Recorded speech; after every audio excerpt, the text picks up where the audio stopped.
single day I'm gonna make something great. That's my way. Every single day I'm gonna make something.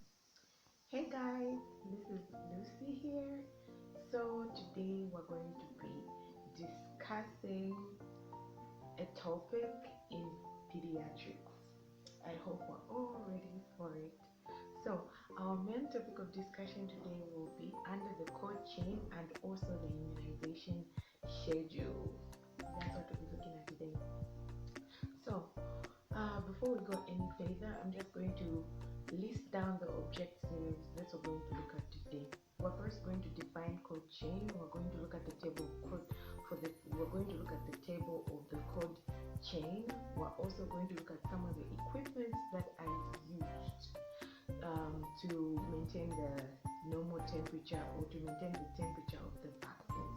We're also going to look at some of the devices that are used to detect if the temperature that the vaccines are being stored at is best. Then we're also going to look at the immunization schedule by talking about the types of vaccines that are administered in our country, Zambia, and the routes and also the dosages. Okay, so we're now going to begin by defining what cold chain is.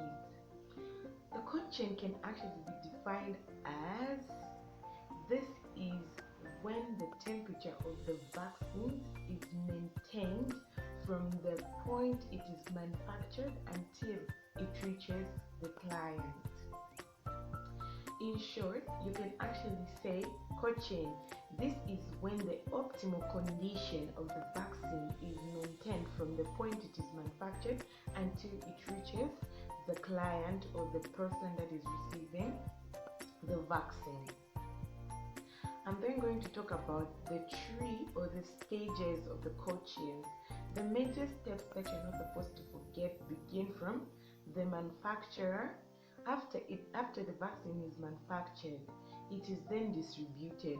By distribution, we're talking about the mode of transportation, like how it is transported, how it is moving from the manufacturer. So we talk about the manufacturer, distribution, vaccine department, then it reaches a health institution or health posts, or you can say when it reaches the health care. From there, that's when it will now reach to the client. So the steps are manufacturer, distributor, vaccine department, healthcare or health personnel, then it reaches the client. From there, we're now going to talk about some of the equipment that we use to store these vaccines. The main ones that are actually used, we use refrigerators. Yes, it can either be an electric one or a solar one. The other equipment that we also use the cooler boxes. We also use the ice packs. These are the major things that we mostly use in order for us to maintain the optimal condition of the vaccine to prevent it from going bad. We also have the temperature monitoring devices that we use to check if this vaccine can be administered to a client or not. So I'm actually going to just talk about 3 of them. Yeah, the first one that we mainly use, this is the vaccine valve monitor. This is a label that is applied or that is placed on the bottle of the vaccine. It can either be on an ampule or a valve. This particular sticker, it changes color. When it becomes dark inside. You're going to see it in the picture that I'm going to display. It changes color. It's supposed to be bright. So when it changes to a darker color, which means this vaccine has gone bad and it has to be discarded. The other types of devices that we also use the electronic freezer indicator. It is actually placed in the fridge. It's going to detect if when the temperature drops, when the temperature in the fridge drops, which is not suitable for that vaccine, it's going to be able to detect that. We also have the 30-day electronic temperature logger. It also works exactly like the way the electronic freezer indicator works, by detecting the change in temperature. It detects the change in temperature in the fridge. So the suitable temperature for the vaccines is supposed to be positive 2 degrees Celsius to positive 8 degrees Celsius. So when the temperature drops below the positive 2 degrees Celsius, which means the vaccines might actually go bad. So these devices actually help us detect if the temperature is still okay for the vaccines. So that's it about the cold chain. Those are the major things that you're supposed to know under the cold chain. We are now going to move to the requirements of an immunization. So in order for an immunization to take place in an area, we have to make sure we have our clients. We have to make sure we have our vaccines. We have to make sure we have our syringes. We also have to make sure we have the eddy syringes. We have to make sure we have our diluents. We have to make sure we have the bins for discarding the disposable things that have been used. We also have to make sure we have the sharps box. We also have to make sure we have a tent. We have to make sure these clients have got, if we're administering these vaccines to the under 5 kids, they have to make sure they have an under 5 card.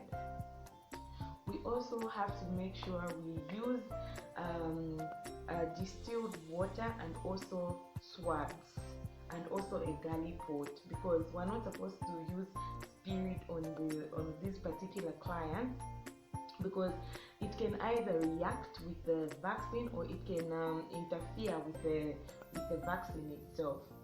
We also have to make sure that before administering any vaccines to our client, we have to make sure they are awake, and they are not supposed to show any signs and symptoms of a chronic condition. If this person has got signs and symptoms of a chronic condition, you're not supposed to administer these vaccines to them unless they are well recovered.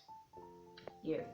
So these are some of the requirements that we need to check for before administering any vaccines, or before administering vaccines to a client.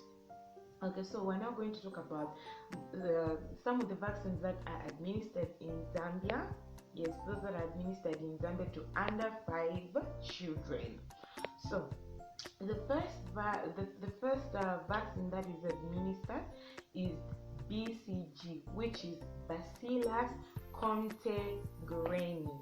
So this type of vaccine is given at birth, or it can be given within 12 weeks after birth.